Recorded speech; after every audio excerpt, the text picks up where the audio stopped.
Las obras filosóficas de Lucio Anneo Séneca han ejercido un duradero influjo sobre la cultura occidental y contienen una formulación significativa de las ideas del estoicismo maduro. Sobre la felicidad, De Vita Beata plantea algunas cuestiones centrales de la ética antigua: la relación del placer con la virtud y con la felicidad, el ideal humano, la figura del sabio, la significación del concepto de naturaleza aplicado al hombre, la justificación de las riquezas, los supuestos religiosos de la ética y un largo etcétera. Veremos pues aquí un extracto de esta obra sobre la felicidad. Busquemos algo bueno, no en apariencia, sino sólido y duradero, y más hermoso por sus partes más escondidas. Descubrámoslo. No está lejos, se encontrará. Solo hace falta saber hacia dónde extender la mano. Mas pasamos como en tinieblas al lado de las cosas, tropezando con las mismas que deseamos.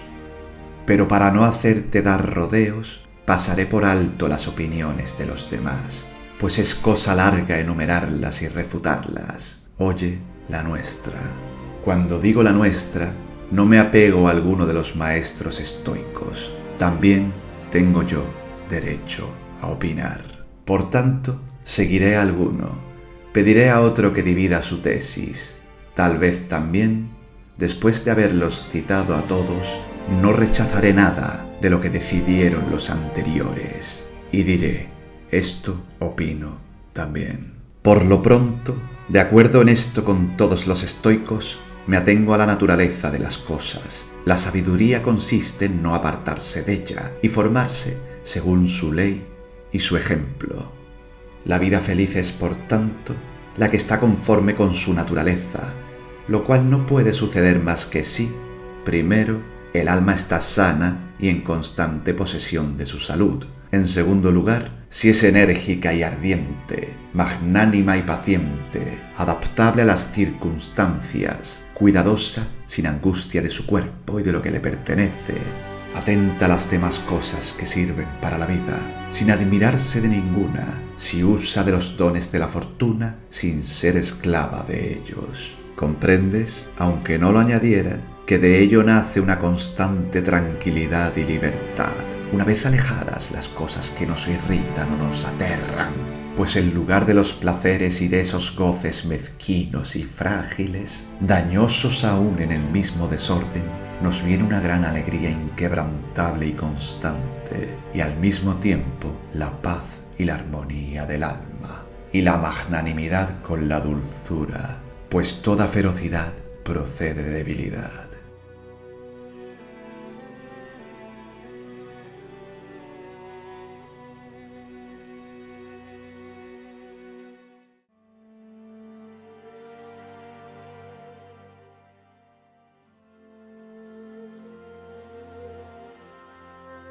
Pero tú mismo, se dice, solo practicas la virtud porque esperas de ella algún placer. En primer lugar, si la virtud ha de proporcionar placer, no se la busca por él, pues no lo proporciona sino por añadidura, y no se esfuerza por conseguirlo, sino que su esfuerzo, aunque tienda a otra cosa, lo alcanzará también. Así como en un campo arado para la siembra nacen aquí y allá algunas flores, pero no se ha tomado tanto trabajo por estas hierbecillas. Aunque deleiten los ojos, el propósito del sembrador fue otro, y esto sobrevino. Así también, el placer no es el pago ni la causa de la virtud, sino algo accesorio, y no se lo acepta porque deleite, sino que, si se lo acepta, también deleita. El sumo bien reside en el mismo juicio y en la disposición de un espíritu perfecto, cuando éste ha llenado todo su ámbito y se ha ceñido a sus límites. Se ha realizado el sumo bien y ya no desea nada más, pues nada hay fuera del todo, ni tampoco más allá del fin. Por esto yerras cuando preguntas qué es aquello por lo que busco la virtud, pues buscas algo por encima de lo más alto. Preguntas qué busco en la virtud, ella misma, pues no tiene nada mejor, y es el premio de sí misma. ¿O es esto poca cosa cuando te diga: el sumo bien es la firmeza y previsión, y agudeza, y cordura, y libertad, y armonía, y compostura de un alma inquebrantable. ¿Vas a exigir todavía algo mayor a que se refieran todas estas cosas? ¿Para qué me hablas del placer? Busco el bien del hombre, no el del vientre, que las bestias y las fieras tienen más grande.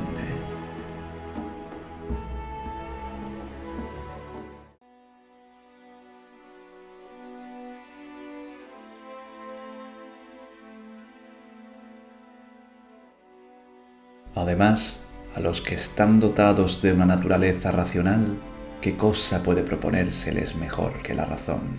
Y si se quiere esa unión, si se quiere ir a la felicidad en compañía, que la virtud marche delante y el placer le acompañe, y vaya junto a ella, como la sombra junto al cuerpo, a hacer de la virtud el más excelso de todos los bienes, una esclava del placer.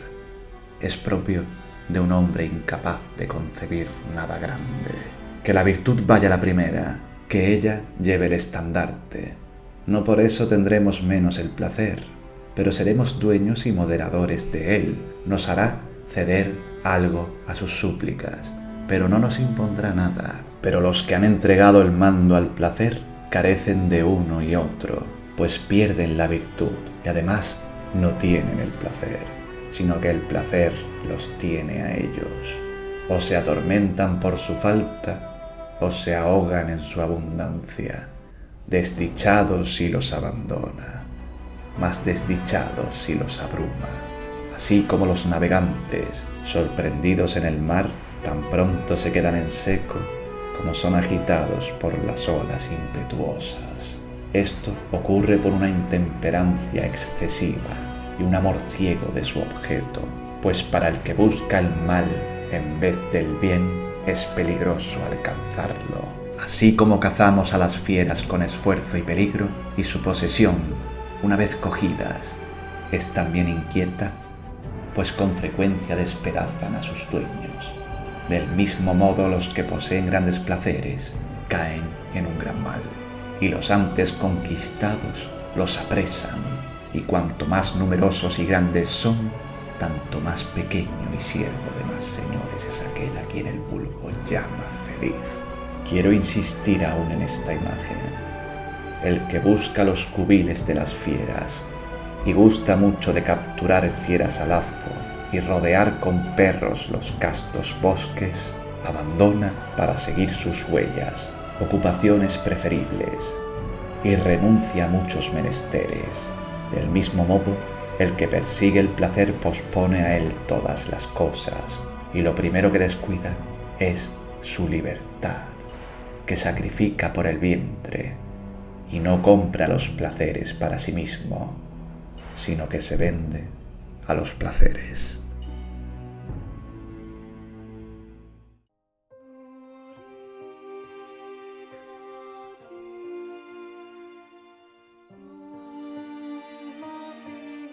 Desvirtúas lo que digo, se replicará.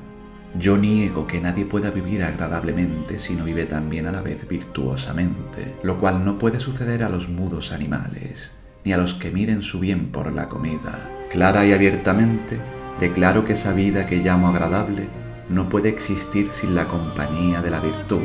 Pero, ¿quién ignora que hasta los más estúpidos están saturados de vuestros placeres? Que la maldad abunda en goces, y que el alma misma no solo sugiere placeres viciosos, sino muchos. En primer lugar, la insolencia y la excesiva estimación de sí propio, y una hinchazón orgullosa que os eleva sobre los demás, y el apego ciego y reflexivo a las cosas propias. Delicias estériles y transportes por causas mínimas y pueriles. Además, la causticidad y la soberbia que se complace en los insultos, la desidia y la flojedad de un alma indolente que se duerme sobre sí misma. Todas estas cosas las disipa la virtud, nos pone sobre aviso y estima los placeres antes de aceptarlos. Y si alguno aprueba, no los aprecia mucho, pues solo los acepta y no goza con su uso, sino con su templanza. Pero la templanza, que disminuye los placeres, es un atentado al sumo bien. Tú abrazas el placer, yo lo reprimo. Tú gozas del placer, yo lo uso. Tú lo consideras el bien supremo, yo ni siquiera un bien. Tú haces todo por el placer, yo nada.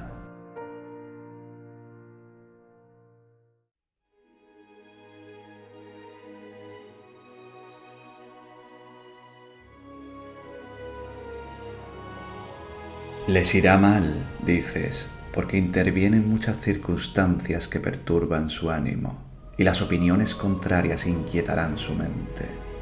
Concedo que sea así, pero no obstante, esos mismos necios, caprichosos y expuestos a la amenaza del arrepentimiento, experimentan grandes placeres, de modo que es menester confesar que están tan lejos de toda molestia como del buen sentido, y, como ocurre a muchos, tienen una locura alegre y se enajenan entre risas. Por el contrario, los placeres de los sabios son apacibles y moderados, casi débiles, concentrados y apenas visibles, pues vienen sin ser llamados, y cuando llegan espontáneamente, no son recibidos con honores ni con gozo alguno por los que los experimentan, pues los mezclan e intercalan en la vida, como el juego y la diversión entre las cosas serias. Déjese, pues, de unir cosas incompatibles y de enlazar el placer con la virtud, vicio con el que se adula a los peores.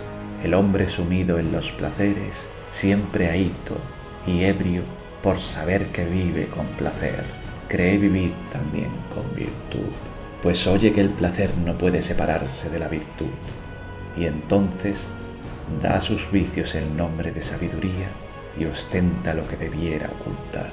Así no se entregan a la sensualidad, sino que, dados al vicio, esconden su corrupción en el seno de la filosofía y acuden a donde oyen alabar el placer, y no consideran cuán sobrio y seco es el placer, sino que se precipitan hacia ese nombre, en busca de alguna autoridad y algún velo para sus desenfrenos, y así pierden lo único bueno que tenían entre sus males, la vergüenza del pecado, pues alaban aquello de que se sonrojaban y se envanecen del vicio.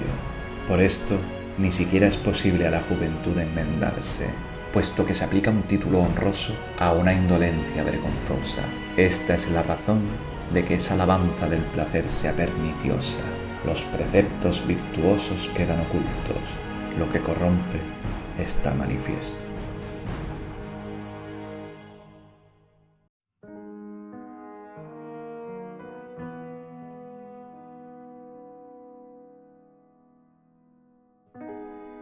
Cuando digo que no hago nada por el placer, hablo del verdadero sabio, al cual solamente lo concedes. Pero no llamo sabio a quien tiene algo por encima de sí, y con mayor razón si es el placer, pues, dominado por éste, ¿cómo hará frente al trabajo y al peligro, a la pobreza y a tantas amenazas que rugen en torno a la vida humana? ¿Cómo soportará la visión de la muerte y del dolor, el estrépito del mundo y tantos enemigos acérrimos? Vencido por tan blando adversario, todo lo que el placer le aconseje, lo hará.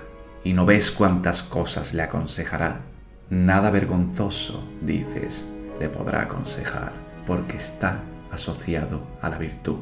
¿No ves una vez más cuál es ese sumo bien que necesita de un guardián para ser bueno?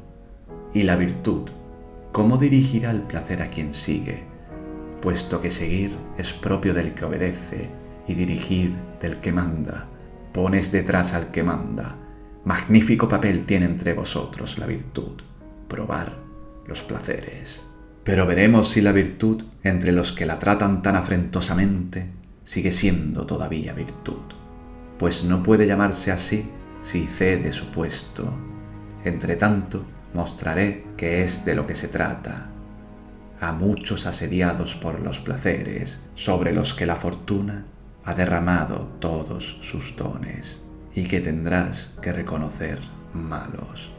Reconocerás que muchos están entre placeres, pero sin embargo no les irá bien, porque no es del bien de lo que gozan.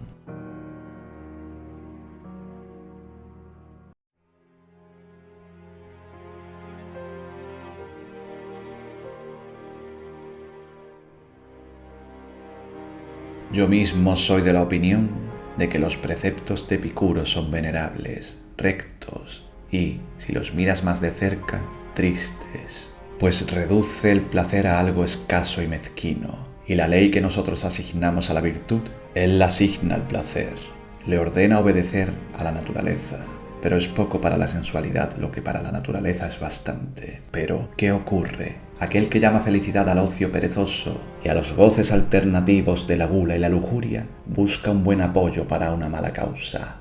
Y, mientras viene, inducido por aquel nombre seductor, sigue el placer, no el que le enseñan, sino el que trajo consigo. Y una vez que empieza a juzgar sus vicios semejantes a los preceptos, cede a ellos, pero ya no con timidez y a escondidas. Se entrega a la sensualidad abiertamente, descaradamente. Por esto, no diré como la mayoría de los nuestros que la escuela de Epicuro es maestra de infamias, sino que digo, tiene mala reputación, tiene mala fama y no la merece. ¿Quién puede saberlo si no ha sido admitido en su interior? Su misma fachada da lugar a las habladurías y suscita malsanas esperanzas. Es como un hombre enérgico vestido de mujer. Tu pudor es constante, tu virilidad está intacta, tu cuerpo no cede a ninguna debilidad vergonzosa, pero tienes en la mano un tambor. Elíjase, pues, un título honroso y una muestra que incite por sí misma al alma a rechazar los vicios que la enervan en cuanto llegan. El que se acerca a la virtud da pruebas de un carácter noble. El que sigue el placer parece débil, quebrantado, menos hombre, propenso a caer en torpezas, a no ser que alguien le haya distinguido los placeres, para que sepa cuáles de ellos están dentro del deseo natural, cuáles llevan al abismo y son ilimitados, y cuanto más se los satisface, más insaciables son. Que la virtud vaya, pues, delante, siguiendo sus huellas, siempre estaremos en seguro. Y el placer excesivo daña. En la virtud no hay que temer que haya exceso, porque en ella misma está la mesura. No es bueno lo que padece por su propia magnitud.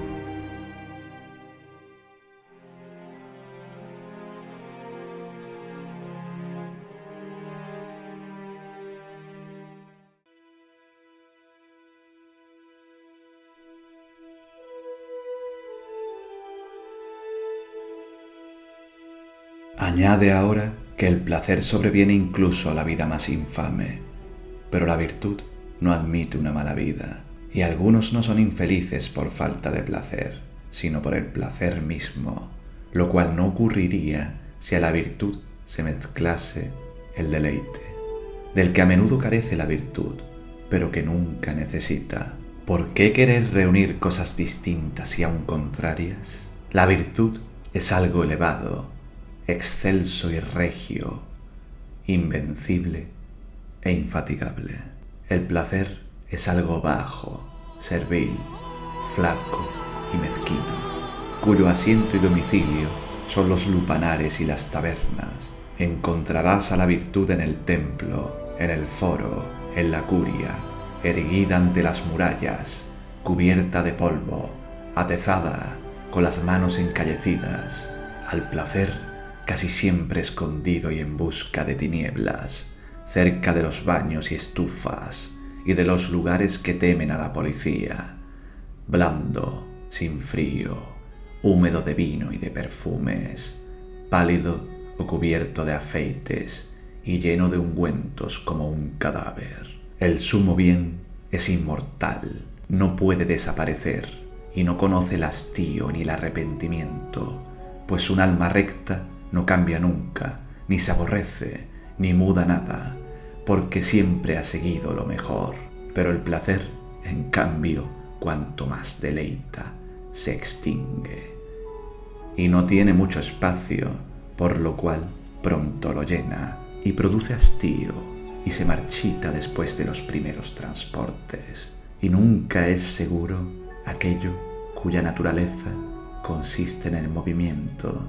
Así, no puede tener consistencia alguna lo que llega y pasa del modo más fugaz, para perecer en su mismo uso. pues llega al punto donde cesa y cuando comienza ya ve su fin.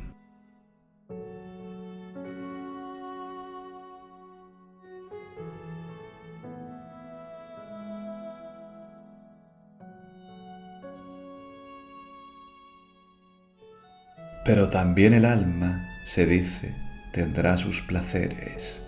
Téngalos en buena hora y eríjase en árbitro de la sensualidad y de los placeres. Llénese de todas las cosas que suelen encantar los sentidos. Después vuelva los ojos al pretérito y, al acordarse de los placeres pasados, embriáguese con los anteriores y anticipe ya los futuros. Apreste sus esperanzas. Y mientras el cuerpo se abandona a los festines presentes, ponga el pensamiento en los futuros. Tanto más desdichada me parecerá por ello, pues tomar lo malo por lo bueno es locura. Y sin cordura nadie es feliz, ni es cuerdo aquel a quien apetecen las cosas dañosas como si fueran las mejores. Es feliz, por tanto, el que tiene un juicio recto. Es feliz el que está contento con las circunstancias presentes, sean las que quieran, y es amigo de lo que tiene. Es feliz aquel para quien la razón es quien da valor a todas las cosas de su vida. Los mismos que dijeron que el sumo bien es el placer, ven en qué mal lugar lo habían puesto. Por esto niegan que se pueda separar el placer de la virtud, y dicen que nadie puede vivir honestamente sin gozo, ni gozosamente sin vivir también con honestidad. No veo cómo pueden conciliarse estas cosas tan diversas. ¿Por qué, decidme, no puede separarse el placer de la virtud? Sin duda porque el principio de los bienes reside siempre en la virtud, y también nacen de sus raíces las cosas que amáis y apetecéis. Pero si fueran inseparables, no veríamos algunas cosas agradables pero no honestas, y otras, en cambio, virtuosísimas pero ingratas, y que se han de realizar entre dolores.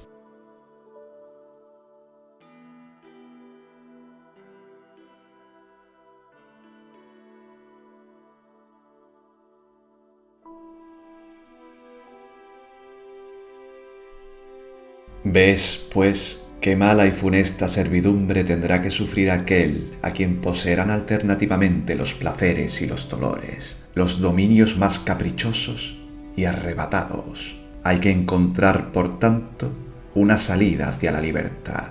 Esta libertad no la da más que la indiferencia por la fortuna. Entonces nacerá ese inestimable bien, la calma del espíritu puesto en seguro y la elevación, y, desechados todos los terrores, del conocimiento de la verdad surgirá un gozo grande e inmutable, y la afabilidad y efusión del ánimo, con los cuales se deleitará, no como bienes, sino como frutos de su propio bien. Puesto que he empezado a tratar la cuestión con amplitud, puede llamarse feliz al que, gracias a la razón, ni desea ni teme, pues las piedras también carecen de temor y de tristeza, e igualmente los animales, pero no por ello dice nadie que son felices los que no tienen conciencia de la felicidad. Pon en el mismo lugar a los hombres a quienes una índole obtusa y la ignorancia de sí mismos reducen al número de los animales y de las cosas inanimadas. Ninguna diferencia hay entre estos y aquellos, pues estos carecen de razón y la de aquellos está corrompida, y solo sirve para su mal y para pervertirlos, pues nadie puede llamarse feliz fuera de la verdad. La vida feliz tiene, por tanto, su fundamento inmutable en un juicio recto y seguro, pues el alma es pura y libre de todo mal, cuando ha evitado no solo los desgarrones, sino también los arañazos, dispuesta a mantenerse siempre donde se ha detenido y a defender su posición contra los furores y los embates de la fortuna. Pues por lo que se refiere al placer, aun cuando se difunda por todas partes en torno nuestro y se insinúe por todas las vías y halague el ánimo con sus caricias y acumule unas tras otras para seducirnos, total o parcialmente, qué mortal a quien quede algún vestigio de ser hombre querría sentir su cosquilleo día y noche y abandonar el alma para consagrarse al cuerpo.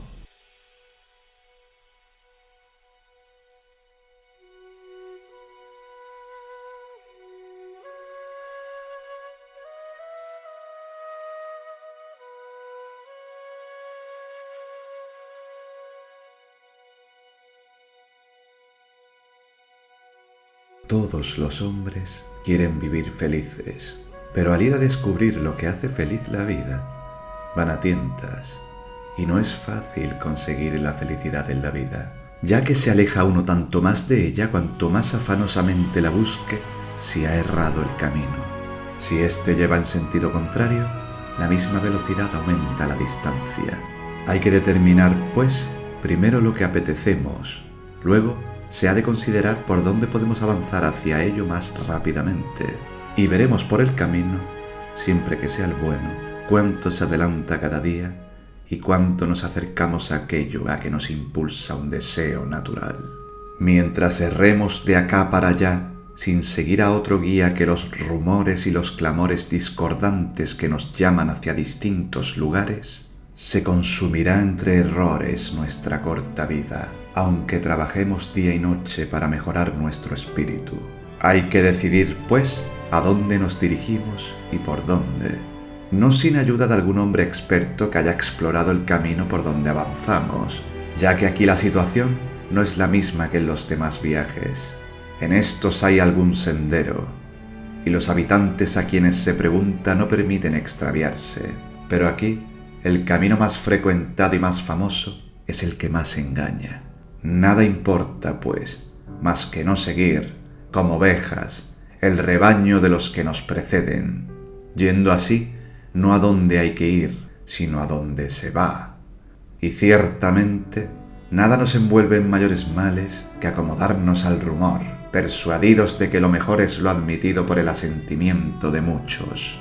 Tener por buenos los ejemplos numerosos y no vivir racionalmente, sino por imitación. De ahí esa aglomeración tan grande de personas que se precipitan unas sobre otras. Lo que ocurre en una gran catástrofe colectiva, cuando la gente misma se aplasta. Nadie cae sin arrastrar a otro, y los primeros son la perdición de los que siguen. Puedes verlo suceder en toda vida. Nadie yerra solo por su cuenta, sino que es causa y autor del error ajeno.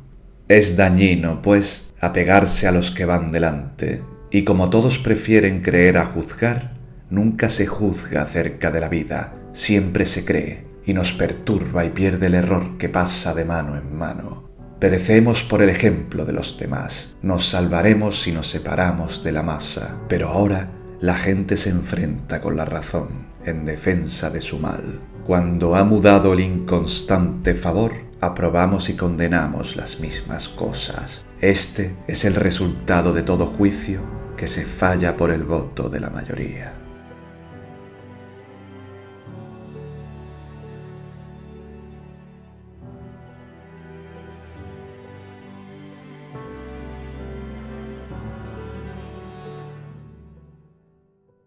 El bien, tal como lo concebimos nosotros, puede también definirse de otras maneras, es decir, puede comprenderse en el mismo sentido, pero no en los mismos términos. Así como un mismo ejército puede extenderse en un frente más amplio, concentrarse, disponer el centro en curva, arqueando las alas o desplegarse en línea recta, su fuerza y su voluntad de luchar por la misma causa son las mismas. De cualquier modo que esté ordenado, de igual manera la definición del sumo bien puede ampliarse y desarrollarse, o bien reducirse y replegarse. Será lo mismo, por tanto, si digo, el sumo bien es un alma que desprecia las cosas azarosas y se complace en la virtud, o bien una fuerza de ánimo invencible, con experiencia de las cosas, serena en la acción, llena de humanidad y de solicitud por los que nos rodean.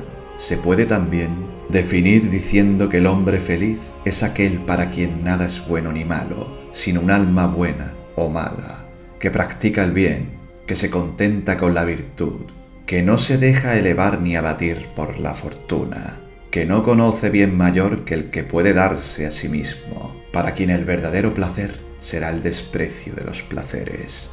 Puedes presentar la misma cosa en uno u otro aspecto, sin alterar su significación.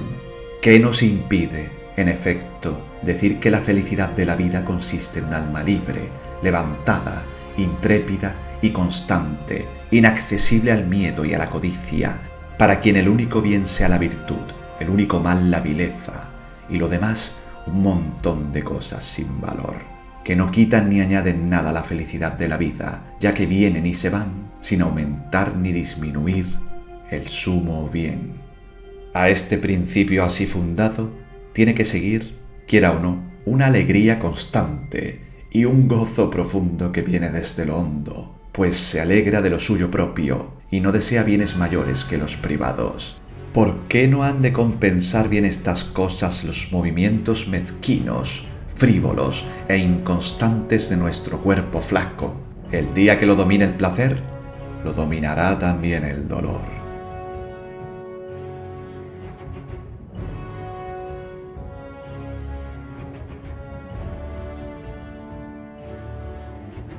¿Qué importa que el placer se dé tanto entre los buenos como entre los malos, y no deleite menos a los infames su deshonra que a los virtuosos su mérito?